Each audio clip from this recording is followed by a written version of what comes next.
Welcome back. We need to preview Saturday afternoon's Premier League game between Burnley and Stoke City. Matt, we'll start with Burnley, relegated back to the Championship after just one season.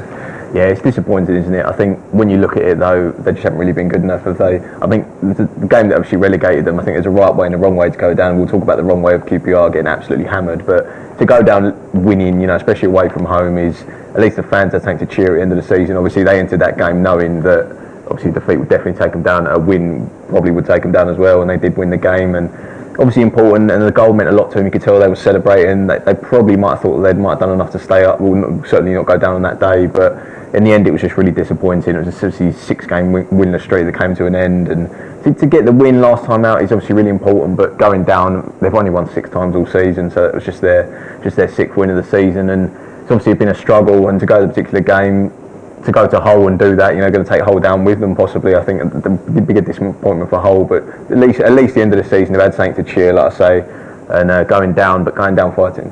Certainly, I think it was quite a surprising victory because going to Hull, who are a team really in trouble, and I think Hull would have viewed that game as this is a must-win game for us. We know Burnley are all but down, but to go there, not concede and get the win, obviously a goal for Ings as well. That was I think he ended a 10-game goal drought with that, and it was a sort of a good instinctive finish from him and showed sort of his qualities. And I think the question now for Burnley is who's going to leave this summer, because they didn't really bolster too much coming in last summer. You just wonder which of their players are going to be sort of plucked by the Premier League clubs. We know that Ings is going to go. He's out of contract. I mean, he's only 22 years old, so Burnley are going to get a compensation fee from whoever signs him. And at the moment, I think it's Liverpool who are favourites to get him. And he's certainly a promising young English talent. If he goes to Liverpool, if Sturridge is fit next season, you sort of expect him to play sort of maybe a role in the cups and maybe coming off the bench here and there. But he's certainly moving to a big club like that. Obviously, Brendan Rodgers is a very talented coach, so certainly I think he certainly could progress there. And it's just you wonder how many of other Burnley's top players will leave. I think I've seen Tom Heaton linked away, the goalkeeper. He's had quite a good season. And you look at some of the others.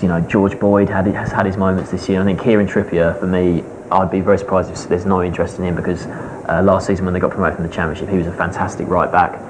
He hasn't shown it quite the same this year because simply Burnley haven't been able to attack as freely as they did in the Championship last year. So that's he sort of missed out there. But certainly I think those four players they might lose this summer. But they've still got a pretty good squad there, and they gave it a good go. But in the end, just couldn't quite make it. I think they haven't really had the rub of the green in certain games. As they moved back to the whole game, they did have the rub of the green. Obviously, Robbie Brady hit the crossbar twice for 2 free kicks, and you look at the game, they're probably a touch fortunate to win it, but obviously that luck's come 2-3 months too late as far as Sean Dyche is concerned. But talking about them going down, they're probably decent placed, aren't they, to come back up. Mentioned QPR about going the wrong way down. They're probably the other way. They're facing that massive fine. They've got players on big wages, whereas Burnley, they brought in a couple of players, didn't they? They didn't really spend sort of massively, and you mentioned the players that are going, but you could imagine decent Championship players. I mean, Burnley would be a good club to go to. You wouldn't imagine they'd have difficulty attracting players, especially they play decent wages, a decent club, got potential to come back up, good manager, good fan base. So talking about obviously them going down, but like I mentioned earlier, they've only won 6 games all season, 19 defeats, just haven't really scored enough goals. They were okay defensively. They've had 2 long runs where they haven't really found the back of the net. They remember earlier in the season they were sort of doing okay defensively, weren't they? Decent players at the back. Jason Shackle's a decent player. Michael Keane's come in and done okay, but just going forward, when the goals dried up for Ings, what was it, 10-game goalless streak that he ended last time out.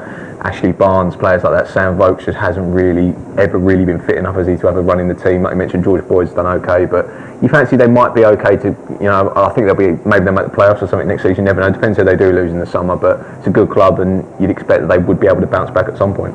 Certainly, yeah. It'd be interesting to see if there's any interest potentially in Sean Dyche this summer. Yeah. He did a fantastic job last season. The football they played last season, and to get automatically promoted with the squad he had last season was tremendous. And obviously he's shown signs this season. They've had a few good games here and there, but I don't think you can really blame Dyche. He didn't, like you say, he was kind of restricted with who he could sign last summer, and like I say, they gave it the best go. But so he's done a good job. But certainly another manager doing a fantastic job is Mark Hughes at Stoke, isn't it? They're doing fantastically at the moment. Sort of 9th place in the table. They're almost certain of a top half finish now because they're 6 points clear of Everton in 11th. And you look at it, and last weekend, they hosted Spurs.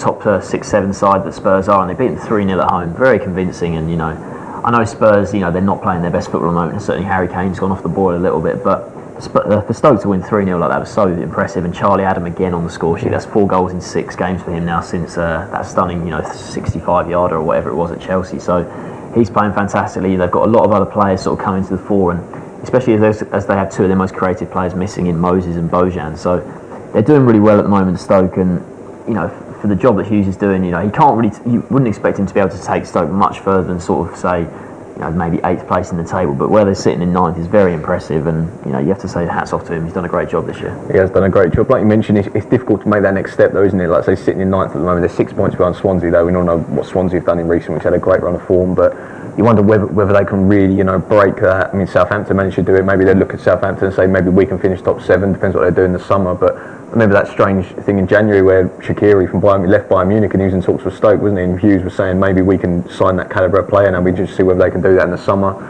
Interesting goalkeeping situation as well. Begovic is obviously one of the best keepers in the league.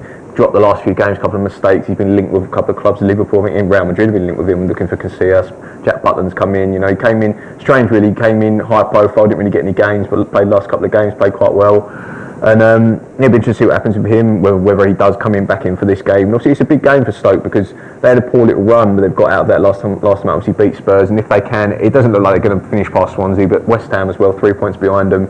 I think in 9th would be a good season. I think they finished in and around that last season. So if they can finish 9th, build for next season, you never know. That said though, last 4 away games, only 1 point from that. So that's a disappointment going to this game. But going to Burnley, depends what Burnley side could turn up. But Stoke will fancy their chances. I think they certainly will. Obviously, Burnley going down. This is Burnley's last home game of the season, though. So there'll certainly be a good atmosphere at Burnley. They'll want to sort of give the players, a good send-off. They know they've sort of tried their hardest this season, and ultimately there's just been a lack of quality really for Burnley, hasn't it? So I think it's quite a tough game to call because Burnley will certainly go for it, but Stoke, in great form after that win at Spurs. What's your score prediction? I agree that it will be sort of an open game. The Rains are sort of off for Burnley, aren't they? Obviously it doesn't matter what the result is, they'll be keen to sort of push forward. And I've actually seen goals in this one. I think obviously Stoke have got goals in them. Both teams been a bit poor at the back recently in certain games, especially Stoke away from home. So I'm actually going to go 2-2 in this one. I think it'll be goals.